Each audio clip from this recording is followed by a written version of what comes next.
അപ്പോൾ welcome back to my channel കേട്ടോ. അപ്പോൾ കുറേ നാളായി വീഡിയോ ചെയ്തെന്നൊക്കെ അറിയാം. സമ്മറൊക്കെ ആയതുകൊണ്ട് എനിക്ക് പുറത്തിറങ്ങി വീഡിയോ ചെയ്യാൻ കുറച്ച് മടിയൊക്കെ, വെയിലും ഇതൊക്കെ ആയതുകൊണ്ട്.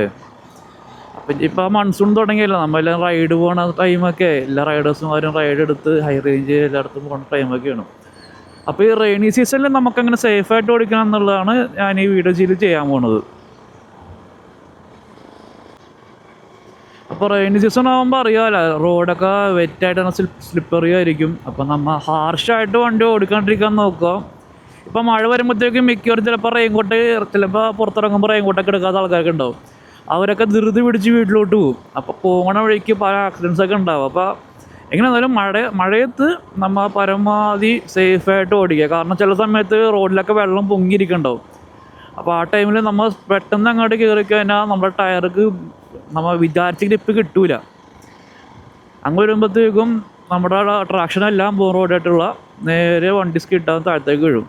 അപ്പോൾ മഴ സമയത്ത് പരമാവധി നമ്മൾ സൂക്ഷിച്ച് ഓടിക്കുക. മുമ്പിലുള്ള വണ്ടിയൊക്കെ ആയിട്ട് കുറച്ച് ഡിസ്റ്റൻസ് കീപ്പ് ചെയ്യുക.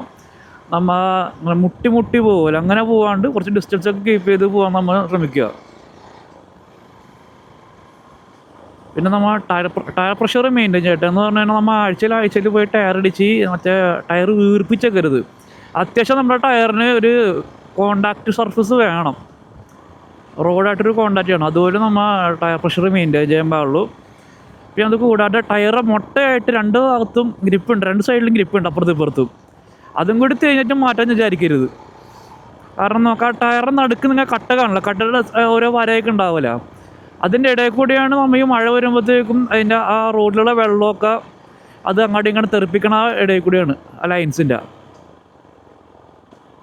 അപ്പം അത് തേഞ്ഞിട്ട് ബാക്കിയെല്ലാം കൂടി തേഞ്ഞിട്ട് പോകാമെന്ന് ഓർത്ത് കഴിഞ്ഞാൽ നമ്മൊരു നല്ല മഴയത്ത് അല്ലെങ്കിൽ ഇങ്ങനെ ഒരു വളവിലേക്ക് ഇങ്ങനെ എടുക്കുമ്പോഴത്തേക്കും നമുക്ക് നല്ലപോലെ സ്ലിപ്പായി പോകാനുള്ള ചാൻസ് വളരെയധികം കൂടുതലാണ്.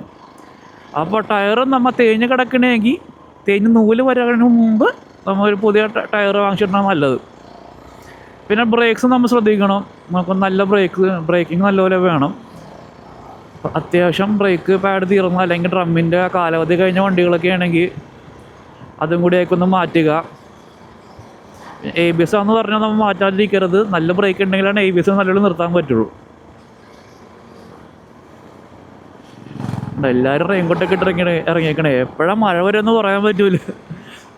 നന്നായി ഇത്ര നാൾ ചൂട് കൊണ്ട് മതിയായിരുന്നിട്ട് എൻ്റെ പൊന്നോ, ഉച്ചക്ക് ഇറങ്ങി എനിക്ക് മിക്കവാറും വർക്ക് പുറത്തായിരിക്കും. ഞാൻ ഫ്രീലാൻസ് വർക്കായതുകൊണ്ട് എനിക്ക് എങ്ങനെ പോയാലും അങ്ങോട്ടും ഇങ്ങോട്ടൊക്കെ പോയി ജോലി ചെയ്യണം. അപ്പോൾ ഈ വൈറ്റിലേ പോയിക്കാൻ എൻ്റെ പൊന്നോ, ഞാൻ പറയണ്ട, ബ്ലോക്ക് എല്ലാം കൂടി ചിലപ്പോൾ സൈഡിൽ ബസ്സൊക്കെ ഉണ്ടെങ്കിൽ അതിൻ്റെ എൻജിൻ്റെ ഹീറ്റ് ഒന്നും പറയണ്ട, വെറുതെ വർക്കൊന്നും തന്നേരാ. എപ്പോഴാണ് പിന്നീട് കുറച്ച് സമാധാനമായത്. ഞാൻ എൻ്റെ വണ്ടിക്കും കുറച്ച് വർക്കൊക്കെ ഒന്ന് തുടങ്ങിയിട്ടുണ്ട്. അപ്പോൾ അതൊക്കെ ഒന്ന് തീർക്കണം.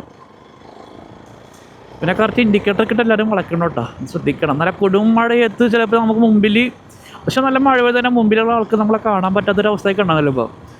അപ്പോൾ ഓരോ വളവ് വളയുമ്പോഴത്തേക്കും നമ്മൾ ഇൻഡിക്കേറ്ററൊക്കെ ഇട്ട് വളയ്ക്കാൻ നോക്കണം. പിന്നെ അത് കൂടാണ്ട് പറയാൻ പാടില്ലാത്തതാണ് ഏതായാലും LED ബൾബ് നിങ്ങൾക്ക് അറിയാലോ. നല്ല മഴ വന്നതിന് LED ബൾബൊന്നും അത്യാവശ്യം നല്ലപോലെ പെർഫോം ചെയ്യില്ല, നമുക്കൊരു മാങ്കത്തിലും കാണാൻ പറ്റില്ല. അപ്പോൾ വേണമെങ്കിൽ 1-2 ഫോഗൊക്കെ വെക്കാം.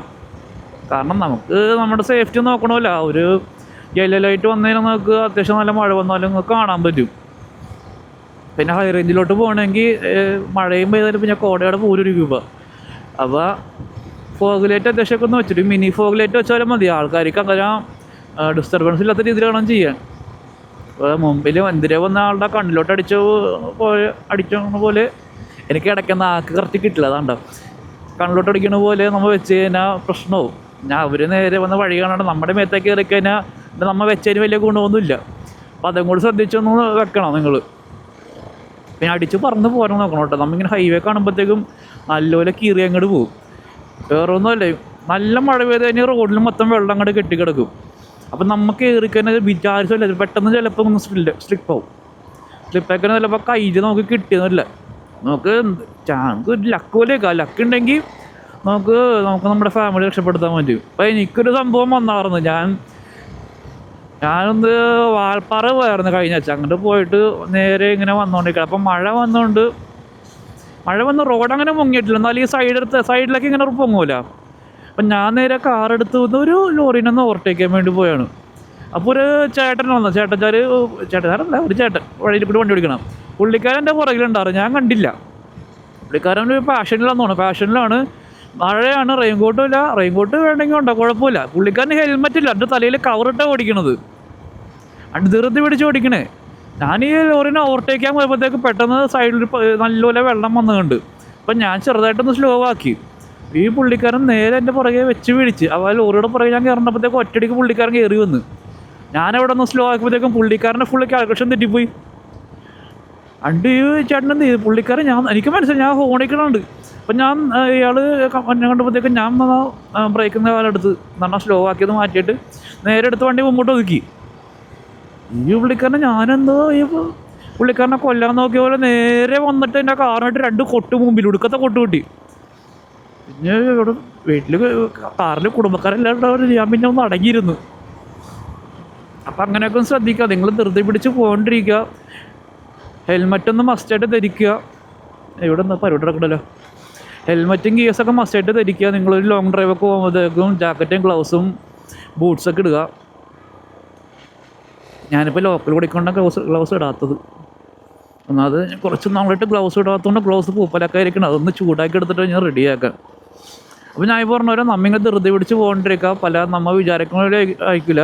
ചിലപ്പോൾ മുമ്പിൽ പോകുന്ന ആളുടെ സ്പീഡ് വെച്ച് നമ്മൾ കാൽക്കുലേറ്റ് ചെയ്ത് പോകുമ്പോഴത്തേക്കും അയാൾക്കൊന്ന് ബ്രേക്ക് ഓട്ടണമെന്ന് തോന്നിക്കഴിഞ്ഞാൽ അയാൾ ബ്രേക്ക് ഓട്ടും. അപ്പം നമ്മുടെ കാൽക്കുലേഷൻ മൊത്തം പോകും. പോയി കഴിഞ്ഞാൽ നമ്മൾ താഴത്തേക്ക് വീഴും. അപ്പോൾ അന്നാ ചേട്ടനെ പെട്ടെന്ന് ഞാൻ ആ മിറർ, അത് രാത്രി ആയതുകൊണ്ട് ഇങ്ങനെ വന്നപ്പോഴത്തേക്കും പെട്ടെന്ന് മിറർ ലൈറ്റ് അടിച്ചപ്പോൾ ഞാൻ കണ്ട് അങ്ങനെ. അതുകൊണ്ട് ഞാൻ പെട്ടെന്ന് എടുത്തിട്ട് അങ്ങോട്ട് ഒതുക്കി കൊടുത്ത്. ഇപ്പം അങ്ങനെ സിറ്റുവേഷൻ വന്നില്ലെങ്കിൽ പുള്ളിക്കാരൻ പെട്ടാനെ.